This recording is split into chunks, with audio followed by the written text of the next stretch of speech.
कथावाचक के अली अली के विवाद के बाद तीनों कथावाचक ने हिंदू समाज से माफी मांग ली थी, पर फिर भी सोशल मीडिया पर लोग कथावाचक चित्रलेखा से नाराज चल रहे हैं और उनसे कई सवाल पूछ रहे हैं। लव जिहाद के बाद अब कथा जिहाद खूब ट्रेंड पर चल रहा है, जिसमें सोशल मीडिया के कई यूजर कथावाचकों को खरी खोटी सुना रहे हैं। माफी मांगने वाले वीडियो पर लोग कह रहे हैं कि ये जिहादी एजेंडा फैला रहे हैं और माफी मांगने के बाद भी ये नहीं सुधरेंगे। माफी मांगने के बाद चित्रलेखा पर सोशल मीडिया पर एक वीडियो वायरल हो रहा है, जिसमें एक कथावाचक कई सवाल चित्रलेखा से पूछ रहा है। आप भी सुनिए क्या कह रहे हैं कथावाचक। कुछ लोग जो मेरे व्यक्तिगत जीवन को कतई नहीं जानते, वो मेरे व्यक्तिगत जीवन पर टिप्पणियां करते हैं। मुस्लिम से विवाह कर लिया, इससे विवाह कर लिया। आप स्वयं कहती हैं कि लोग आपसे पूछ रहे हैं कि आपने मुस्लिम से विवाह किया है कि किसी और से। आप बता दीजिए, सत्य को आंच कैसी, साँच को कैसी आंच। जय श्री राम।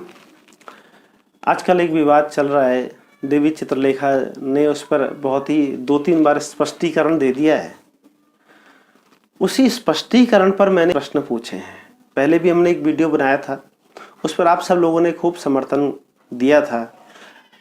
तो इस बार मैं उनसे प्रश्न पूछना चाहता हूं। उन्होंने बताया है कि व्यासपीठ की मर्यादा को वो बना करके रखे हैं। बाल्यावस्था से ही वो व्यासपीठ की मर्यादा को बना करके रखी हुई है। गौ सेवा उन्होंने करी है, बहुत अच्छी बात है। आप गौ सेवा करती हैं, व्यासपीठ की मर्यादा को बना करके रखती हैं। व्यासपीठ की मर्यादा को मैंने संतों की कृपा से हमेशा बनाए रखा है और उनकी कृपा से आगे भी बनाए रखूंगी।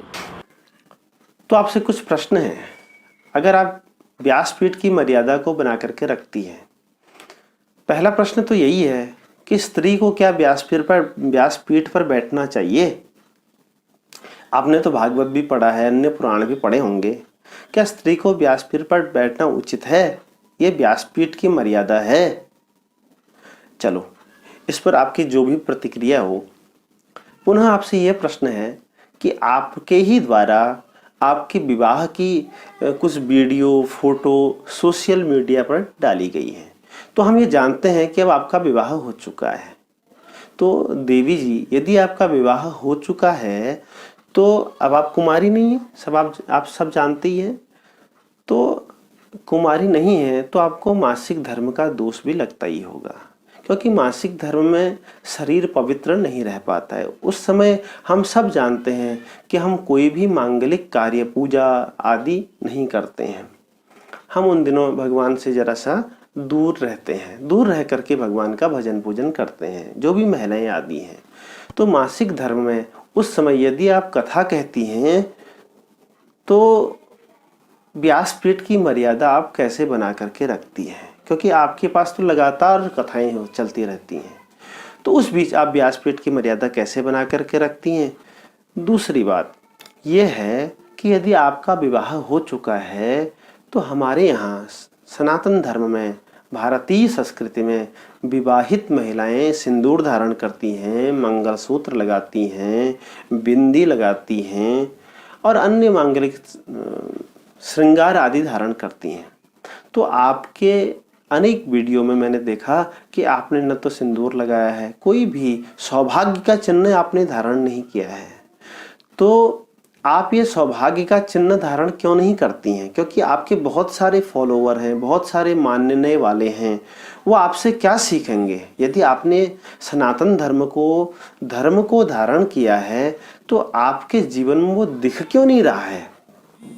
क्योंकि शास्त्र कहता है यद्यद आचरति श्रेष्ठः, श्रेष्ठ जैसा आचरण करते हैं बाकी सब लोग उसको फॉलो करते हैं, उसके अनुगत होते हैं। तो यदि आप उस धर्म को मानती हैं तो आप में दिख क्यों नहीं रहा है? आप सिंदूर क्यों धारण नहीं करती हैं? और दूसरी बात यह है, गलत अफवाहों पर कतई ध्यान ना दें। कुछ लोग जो मेरे व्यक्तिगत जीवन को कतई नहीं जानते, वो मेरे व्यक्तिगत जीवन पर टिप्पणियां करते हैं। मुस्लिम से विवाह कर लिया, इससे विवाह कर लिया।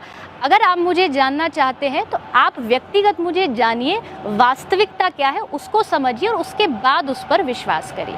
आपने कहा कि मुझे जानना हो, मेरे व्यक्तिगत जीवन को यदि जानना हो तो मुझे मेरे व्यक्तिगत जीवन को जानिए।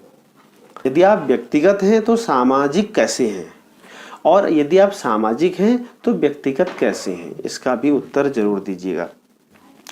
हाँ, यदि आप व्यक्तिगत हैं तो आपको व्यक्तिगत जीवन जीना चाहिए, ये मेरी तरफ से राय है। और यदि आप सामाजिक हैं तो आपको सामाजिक तरह से ही जीवन जीना चाहिए। और यदि आप सामाजिक हैं, मैंने देखा है कि बहुत सारे विषयों पर आप मुखरित होकर के, स्पष्ट होकर के बोलती हैं, तो अपने जीवन के बारे में भी बता दो ना। आप स्वयं कहती हैं कि लोग आपसे पूछ रहे हैं कि आपने मुस्लिम से विवाह किया है कि किसी और से, आप बता दीजिए। सत्य को आँच कैसी, साँच को कैसी आँच, आप स्वयं अपने मुंह से बता दीजिए। अब आप कहेंगे मैं अपने मुंह से क्यों बताएं? अरे हमको हमारे ऋषियों ने बताया है, ऋषियों का अनुकरण तो करना ही चाहिए, क्योंकि वाल्मीकि नारद घट जोनी, निज निज मुखनी कही निज होनी।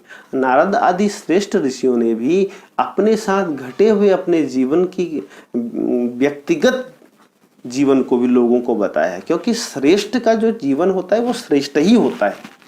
इसलिए आप यदि सामाजिक हैं तो अपने जीवन के बारे में लोगों को बताइए, जिससे लोग उससे सीखें, आचरण करें, अपने जीवन में लाएं और अपने आप को भगवान के उस मार्ग पर चलने का वो प्रयास करें। और यदि आप व्यक्तिगत हैं, मुझे पूर्ण विश्वास है, यदि आप व्यक्तिगत हैं तो सामाजिक नहीं हो सकते, और यदि आप सामाजिक हैं तो व्यक्तिगत तो कतई हो ही नहीं सकते। सामाजिक व्यक्ति सामाजिक ही होता है। नमस्कार, जय Shri Ram. Bureau report, nation one. Nation one की खबरों की अपडेट के लिए आप हमारे चैनल को लाइक करें, सब्सक्राइब करें, पसंद आई वीडियो को शेयर करना ना भूलें और ज़्यादा जानकारी के लिए लॉग इन करें www.nation1.tv पर। अधिक जानकारी के लिए आप हमें ट्विटर, फेसबुक पर भी फॉलो कर सकते हैं।